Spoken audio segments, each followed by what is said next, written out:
부모님들은 하나님의 마음을 꼭 닮으신 분들입니다. 그래서 자녀들이 잘 되기를 바라는 마음을 가지고 있고, 부모의 심정, 스승의 심정, 어른의 마음은 그의 후손들과 자손들이 잘 되기를 복을 빌어줍니다. 덕담을 하지요. 그리고 진심으로 잘 되기를 믿어줍니다.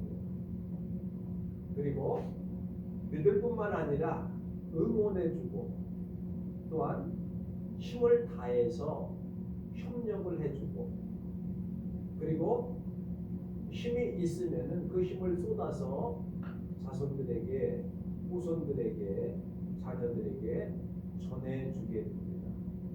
그건 단순히 물질뿐만 아니라 정신적인 것도 그렇고, 믿음도 그렇고, 좀 발전되고 좋은 일을 이루어 나가기를 소원하시는 모습을 볼 때에 부모님들은 참 하나님의 마음을 많이 닮으신 분이시구나. 그래서 우리가 기도할 때도 하나님 아버지라고 부르면은 이거 어색하지가 않아요. 굉장히 포근한 느낌을 듭니다. 물론 하나님 어머니라고는 잘 하지 않습니다만은 하나님 아버지라고 부르는 그 속에는 모성과 부성이 다 속해져 있는 것입니다. 그래서 어떤 분들은 하나님은 어머니시다 이렇게 말하는 분도 있습니다만은 우리가 다 같은 의미로 부모님이라고 하는, 나를 낳아주시고 길러주시고 입혀주신 부모님이라고 하는 그런 의미에서 아버지라고 하는 표현을 쓰게 되었습니다. 오늘 로마서에 보면은 사도 바울의 마음이 또 하나님 마음입니다. 사도 바울이 로마 교회에게 편지를 보내면서 사도 바울이 로마 교회를 사랑하는 그 모습이 마치 부모님이 자녀를 사랑할 때에 편지하는 것과 같은 그러한 마음을 가지고 편지를 씁니다. 이 편지 속에는 사랑이 담겨져 있고, 편지 속에는 당부가 담겨져 있고, 이 편지 속에는 진정으로 로마 교회에 대한 그 애정이 담겨져 있습니다. 이것을 편지를 읽을 때에 로마 교인들이 사랑을 느끼게 되어지고, 바울의 심정을 느끼게 되어지고, 바울이 우리에게 무엇을 원하는가, 바울의 권고와 바울의 책망과 바울의 사랑의 그 음성을 듣게 되어집니다. 우리가 성경을 읽을 때에, 성경 말씀을 전할 때에 그 속에서 하나님의 음성으로 받아들이고 위안을 느끼고 용기를 갖게 되어지고 희망을 갖게 되어지고 하나님의 사랑을 느낄 수 있는 것처럼, 이 로마 교회에게 보내는 편지 속에서 바울의 그 심정이 오늘 가득히 드러나 있는 것을 나타내고 있습니다. 먼저 믿음으로 말미암는 구원을 말씀드리기에 앞서서 바울의 마음, 바울의 사랑, 바울의 심정, 바울이 얼마나 로마 교회를 사랑하고 있었는가. 더더군다나 오늘날 하나님께서 우리 용영교회를 얼마나 사랑하고 계시는구나 라고 하는 것을 먼저 생각해 보려고 합니다. 오늘 본문의 말씀을 드리겠습니다.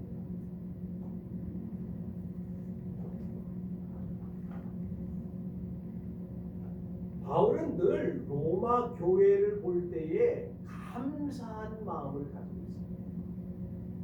감사하다. 제일 먼저 입에서 나오는 말이 내가 너희를 볼 때 너무나도 고맙다. 감사하다. 왜? 너희의 믿음이 온 세상에 전파되었다. 그러니까 로마 교회가 열심히 하나님을 섬기는 그런 모습을 보였거든요. 그러니까 볼 때마다 자랑하고 싶어요. 볼 때마다 감사해요.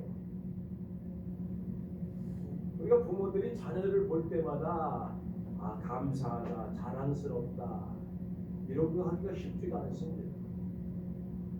뭔가 부모의 입장은 높아가지고 자기의 기준에 맞지 않으면은 왜 그럴까라고 이야기할지 모릅니다만은 바울 사도가 로마 교인들을 볼 때에 물론 부족한 것도 있고 연약한 거 있었지만 감사. 왜? 너희들이 그 속에 이미 하나님의 말씀, 복음이 들어가 있기 때문이다. 로마의 복음이 전파돼서 로마의 복음이 싹트기 시작 점점 왕성해지게 됩니다. 그렇기 때문에 더 그 불길이 번성하게 해서 감사하고 생각할 때마다 늘 감사가 뿐만 아니라 늘 로마 교인들은 쉬지 않고 기도한다. 구절에 보면은 그의 아들의 복음에 안에서 내 심령으로 섬긴 하나님께서 증인이 되시나니 항상 내 기도에 쉬지 않고 너희를 말하며. 이 관계라고 하는 것이 하나님과 나와의 관계도 역시 기도를 통해서 관계를 맺습니다. 하나님을 사랑한다. 어떻게 표현합니까? 기도를 통해서 표현하게 되어지고 나의 삶을 통해서 표현하게 되어지죠. 내가 부모를 사랑한다. 뭘로 표현합니까? 서로 대화를 통해서 마음을 주고받고 서로 통하고 그 다음에 무엇을 원하는가, 무엇이 부족한가, 내가 이런 마음이 왔다 갔다 하면서 교제가 되어지고 사랑을 느끼게 됩니다. 성도와 성도 간의 그 교제가 뭡니까? 물론 식사를 하고 대화를 나누고 그런 거지만 거기에는 기도가 포함되어 있습니다. 기도가. 저도 어느 때 보면은 내가 당신은 목사님에서 기도를 훨씬 날마다 하고 있습니다.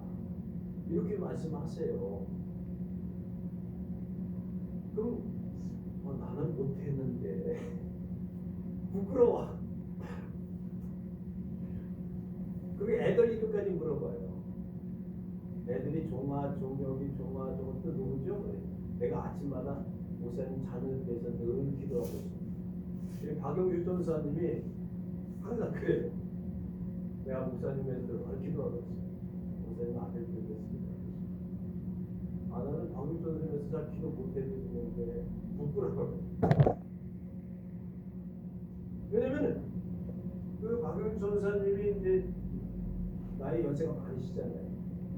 근데 나를 위해서 기도하고 있잖아요. 그 관계라는 것이 자주 보지는 않더라도 늘 우리 자녀들까지 위해서 교회를 위해서 기도하고 계시다.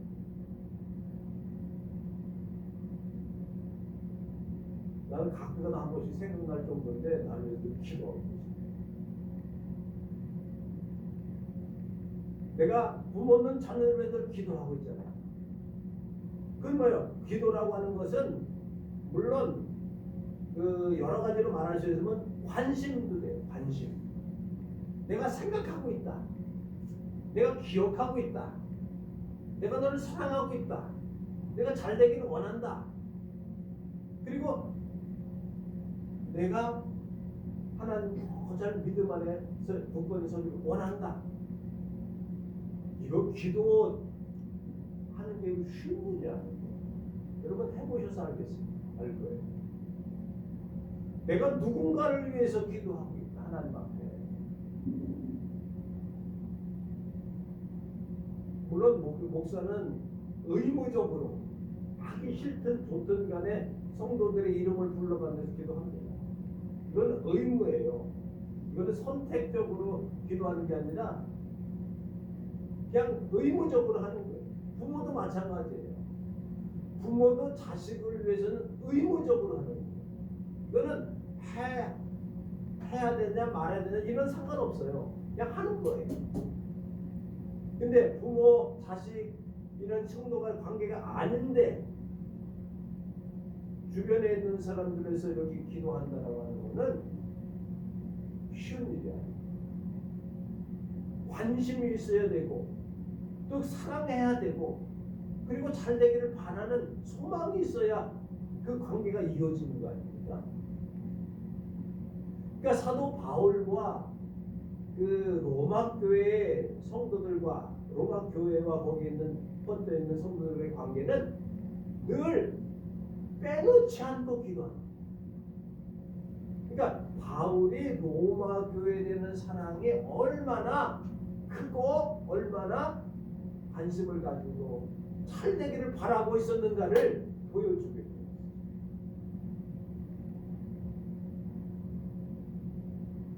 그리고 늘 보고 싶은 마음이에요. 로마에 가고 싶은데 막혔어.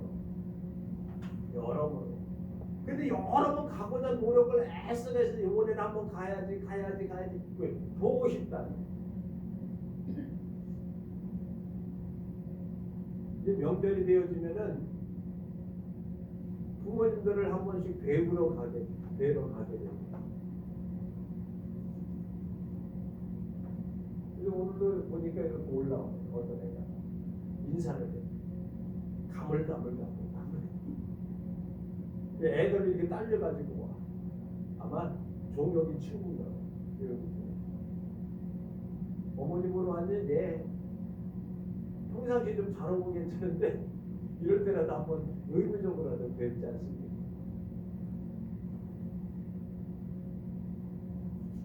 얼굴을 자꾸만 보고 싶어 하는 거예요. 보고 싶어.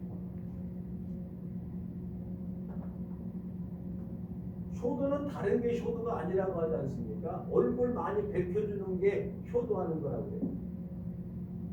많이 전화해서 안부 전화 물고 귀찮게 전화하더라도 전화 자주 하고 서로 소통하고 잘 계셔요 한마디가 그게 효도하는 거라고 하지 않습니까? 명절달 세배하고 용돈 딱 주고 그냥 1년 내내 한 번씩 한 번도 안 받다가 명절 때 용돈 딱 드리고 가고 이건 그런 게 효도하는 거. 얼굴을 자주 밝혀주는 거, 자주 들려주는 거. 그러니까 사도 바울은 항상 로마 교회 소식에 귀를 기울이고 있어요. 무슨 소식이 됩니까? 가고 싶어요. 보고 싶어요. 그리고요, 사도 바울은 로마 교회에게 잠깐 나눠주고 싶어요. 나눠주고 싶어요. 본성에 보면은 11절에 보면 너희 보기를 간절히 원하는 것 항상 신령한 은사를 너에게 나눠주고 싶어. 나눠주고 싶다는. 우리 교회도 규모가 적으니까 이번 주에는 뭘 드리고 싶을까 이런 생각이 자꾸만 네? 드릴 건 없지만서도 이번 주에는 나오시면 뭘 좀 드릴까. 물론 하나님의 말씀도 드리지만 뭐 맛있는 거라도 있으면은 서로 드리고 싶고 좋은 거라도 하나 가지고 있으면은 서로 나눠드리고 싶고 오실 때마다 빈손으로 가시지 않도록 뭔가 하나씩 드려주고 싶고 이게 솔직한 제 마음이에요. 능력이 안 돼서 간직에 빈손으로 보내드린 적이 많이 있습니다만은 뭔가 이렇게 생기면은 드리고 싶은 마음. 너무나도 고맙고 또 어머니 같고 또 형님들 같고 누님들 같고 그렇지 않습니까? 뭐 대접받고 싶고 뭐 이런 적은 없어요. 그래서 국수라도 한 끼라도 잘 대접해서 보내고 싶고 또 다음 주에 또 만나 뵙고 싶고 2주 만에 한 번 뵈니까 얼굴이 달라지거든. 새로워지시고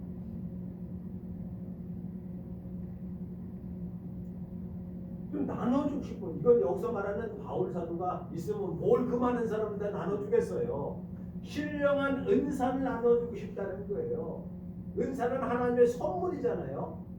선물. 근데 왜 바울이 나눠줘? 하나님 거를. 하나님께서 주시도록 자기는 그것을 위해서 은사를 자꾸만 북돋아주고 나눠주고 싶은 마음을 가지고 있는 거예요. 그러니까 부모가 하나님을 많이 닮으셨다라고 하는 말은 그 말이에요. 부모는요 자녀들에게 뭔가 나눠주고 싶어요. 제가 오디오를 좋아하거든요. 어쩌다 보니까 그랬어요. 또 오디오 음악 기기가 있잖아요. 스피커도 몇 개 돼요. 요거는 큰 놈 하나 물려주고 요거는 이건 둘째. 그래서 제가 생각에는 앰프 4조, 스피커 4개 해서 나중에 하나씩 다 나눠줘. 받아서 버리면 버리는 한이 있더라도 성경책도 4개 정도에서 하나씩 나눠준다. 지가 나중에 버리든지 말든지 그거는 자기들 몫이고,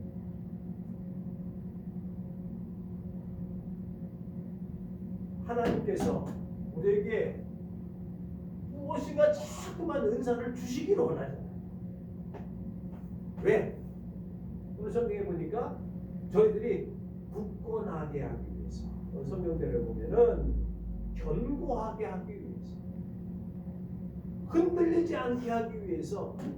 로마서 전체를 보면은요 흔들리지 아니하도록, 뭐가? 신앙이 흔들리지 아니하도록 굳건히 기둥같이 아주 튼튼한 집으로 세워질 수 있도록 교리적으로, 신앙적으로, 신학적으로 체계를 갖춰서 설명을 해주고 있는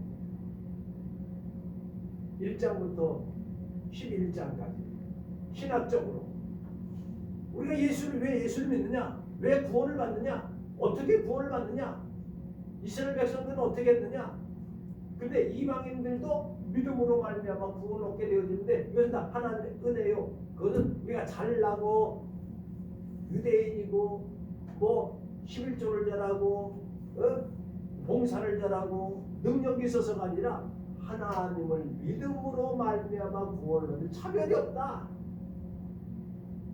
아프리카 사람이나 유럽 사람이나 이스라엘 사람이나 한국 사람이나 이 복음에는 전혀 차이가 없다. 왜? 하나님께서 값없이 주신 것이기 때문이다. 그게 왜 그러냐? 구약 성경부터 모든 하나님을 모르는 민족이 하나님 앞으로 돌아올 거는 다 예언되어 있는 말씀이고, 이 복음은 여기에 머물러 있는 게 아니라 이스라엘에 머물러 있는 게 아니라 예루살렘에 머물러 있는 게 아니라 온 세계에 전파될 수 있는 그 하나님의 복음의 능력이 있기 때문에 헬라인이나 유대인이나 자유인이나 노예인이나 누구나 다 하나님의 능력으로 구원을 얻게 되어진다. 그걸 어떻게 설명했느냐? 로마서에 있는 성도들에게 견고하게 흔들리지 아니하도록 뭐예요? 편지를 써서 저들로 하여금 하나님은 누구나 다 믿는 거고 우리도 이 복음에 앞장서야 된다라고 하는 것들을 보여주고 있는 것이 바로 이 로마서. 우리의 믿음이 흔들리지 않냐고는 기둥이 든든해야 됩니다. 지금 흔들리지 않아요. 터가 굳세야 됩니다. 그러면서 바울은 뭐라고 얘기합니까? 내 믿음의 터가 예수 그리스도가 반석이다, 터다. 그 위에 기둥을 세우는 거고, 그래서 예수 그리스도 밖에는 구원이 없다 라고 하는 것을 강조하게 되면서 하나님의 능력이 나타납니다. 왜? 로마 교회에 기쁜 마음으로 견고하게 흔들리지 않도록 하기 위해서 바울은 편지를 쓰는 거예요. 은사도 나눠주고. 그 다음에 보면은 서로 안위함을 얻기 위함이다. 편지를 쓰면서요 서로 마음이 통하게 되어지죠. 바울 사도가 우리 로마 교회에 이렇게 편지를 썼구나. 고맙구나. 나도 그 간절한 마음을 갖고 있는 바울의 사역을 위해서 기도해 줘야 되겠다. 서로 위로를 갖습니다. 서로 마음이 따뜻해지게 됩니다. 편지를 읽을 때마다 전하는 사람의 진심이 전해지게 돼요. 이 편지는 뭡니까? 전해주는 거야. 뭘 전해? 진심을 전해주는 거야.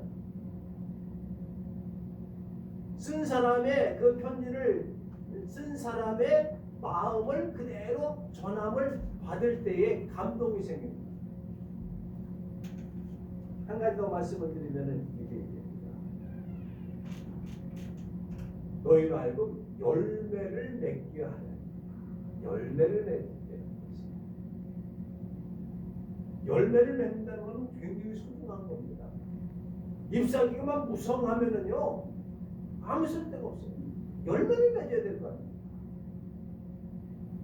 우리 예수 믿으면서 조그만 거라도 하나의 열매를 맺어야 되지 않습니까? 결실을 해야 되지 않습니까? 이 결실을 하려면 어떻게 돼야 돼요? 이거 설명하려면 길지 않습니까? 뭐 수분을 끌어올리고 뭐 양분을 끌어올리고 햇볕을 쨍쨍 받아가지고 이것이 광합성 작용을 해가지고 영양가를 열매에다 집어넣어가지고 열매가 점점 늘어서 열매가 맺을 이게 그냥 열매 맺는 거는 한 번에 딱 열매가 생기는 게 아닙니다. 농사를 져보신 분들은 아시겠습니다만은 이 과일 하나 따기 위해서 먹기 위해서 얼마나 힘들거든요. 그러니까 우리 과일 사 먹는 거 싼 거예요. 싼 거야. 쌀 농사 져서 우리 쌀 이렇게 하면 굉장히 싼 겁니다. 노력에 비하면.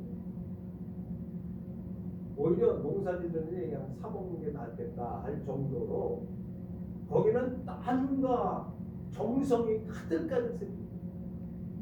백미라고 하는 산안토를 하는데 100번 뭐 손질이 간다고 그랬습니다.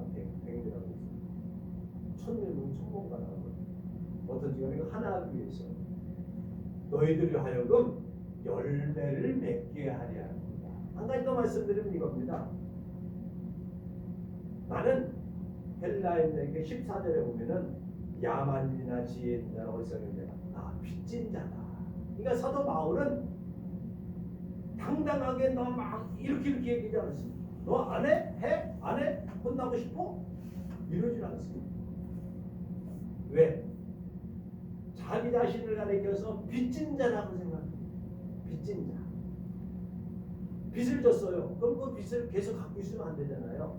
갚아줘야 된다. 그래서 사랑의 빚 위에는 지지 말라고 했습니다. 사랑의 빚 위에. 이 얘기는 뭡니까? 늘 사랑을 하면서 살라는 소리예요. 뭐 물질적으로 빚내면은 어려움이 있지 않습니까?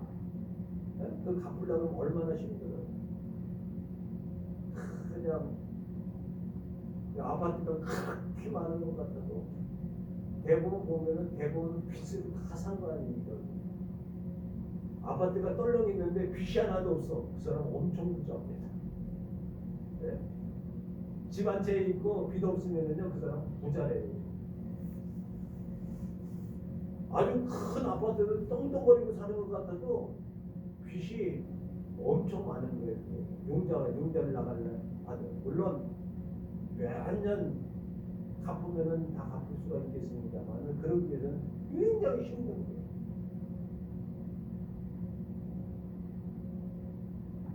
그때 뭐예요? 사랑의 빛은 더 힘든 거 어떤 면에서? 왜? 하기 싫어도 어떻게 돼? 해야 되지 않습니까? 빚졌으니까. 옛날에는 덤으로 사는 인생이라고 하는 말들을 많이 했습니다. 덤으로 사는 인생. 이미 죽을 뻔했어. 이미 세상 사람 아닐 뻔했어. 근데 내가 살았어. 그럼 어디? 덤으로 사는 거예요. 덤으로 산다는 말은 뭐예요? 공짜로 사는 거예요. 공짜로 사는 게 값없이 공짜가 아니라 내가 덤으로 살기 때문에 더 많은 일을, 더 많은 사랑과 봉사와 사회활동을 해야 된다는 것을 그렇게해서 덤으로 사는 인생이기 때문에 이제는 나는 내 인생을 다 거기에 투자하고 바치겠습니다 라고 하는 의미가 덤으로 산다라고 하는 인생의 모습입니다. 어쩌면요 우리는 이미 예수 안 믿었으면은 죽었을 뻔했던 사람. 근데 예수 믿고 그러면 영원히 살았어요. 이제는 내 것이 아니라 주님의 것입니다. 그러잖아요. 내 것이, 이 몸이 내 것이 아니라 예수 그리스도의 피값으로 주고 산 주님의 것입니다. 그렇기 때문에 내가 내 것이 아니라 나는 주님의 것이기 때문에 주님의 일을 위해서, 하나님을 위해서, 주님을, 예수님을 위해서 살아야 되겠습니다. 이게 사도 바울의 고백이에요. 어떤 일? 덤으로 산다라고 합니다. 다른 말은 뭐예요? 빚지고 산다라고 하는. 그래서 사랑의 빚을 우리는 다 지고 산다라고 하는 마음을 사도 바울이 가지고 있는 거예요. 이러한 마음을, 바울의 마음을, 바울의 심정은 뭐예요? 예수 그리스도의 심장을 가졌다라고 표현합니다. 우리가 이 세상 살아나가는 동안에 가정생활 할 때에도, 사회생활 할 때에도, 교회생활 할 때도 나는 덤으로 사는 인생이고 빚진 생활이고, 그리고 뭡니까? 예수 그리스도의 심장을 가진 사람이다. 더 이상 나는 내 것이 아니라 주님의 것이다. 이러한 마음을 가지고 자녀를 대하고 부모를 대하고 성도들을 대할 때에 정말로 나눠주고 싶고 함께 울고 함께 감정을 나누고 싶고 열매를 맺게 해주고 싶고 그러면 또한 기도하고 싶고 감사하고 싶고 이런 마음이 우리에게서 우러나올 줄로 믿습니다. 오늘 이제부터 로마서를 한 해 동안 공부하면서 말씀을 드릴 텐데 진정한 이 바울의 심정을 우리가 늘 가지고 있으면요 로마서를 읽는데 이해가 가요. 로마서를 읽는데 그게 마음으로 다가와요. 왜? 바울이 그러한 마음을 가지고 편지를 씁니다. 그리고 얼마나 보고 싶어하는 간절한 마음을 가지고 있었던 바울의 모습을 기억하면서 바울의 마음이 나의 마음이 되어지고 바울은 누구의 마음이었겠어요? 예수님의 심장을 가지고 있었던 사람. 예수님의 종으로서 예수님을 사랑했던 사람.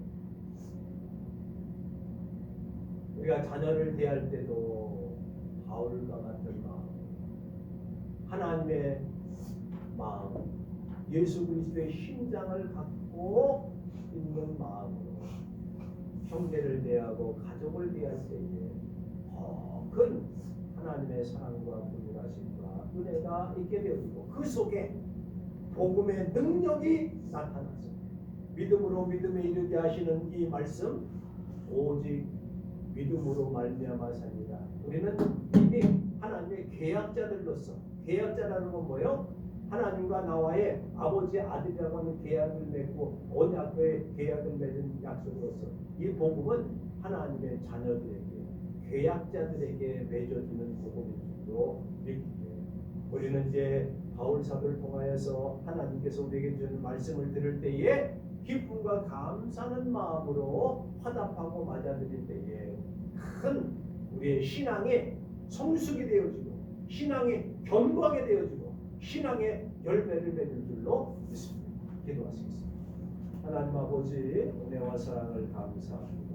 사도 바울의 마음과 심정과 그의 삶의 모습을 통해서 바울이 로마 교회를 방문할 계획이 여러 번 있었지만 막힌 것을 안타까워하며 하나님 앞에서 로마 교회에 보내는 편지를 통해서 우리에게 바울의 심정이고 하나님의 심정이요 오늘날 우리가 가져야 할 마음임을 다시 한번 깨닫게 하시고 감사합니다. 늘 기도에 쉬지 아니하고 열매를 맺게 하시고서 기도하게 하시고 은사를 나눠주게 하고 뿐만 아니라 열매를 맺을 뿐만 아니라 빚진 자로서의 삶을 살아나갈 수 있는 사랑하는 성도들 되게 하시옵소서. 주 예수 그리스도의 이름으로 기도 올리옵나이다. 찬송 344장 하시겠습니다.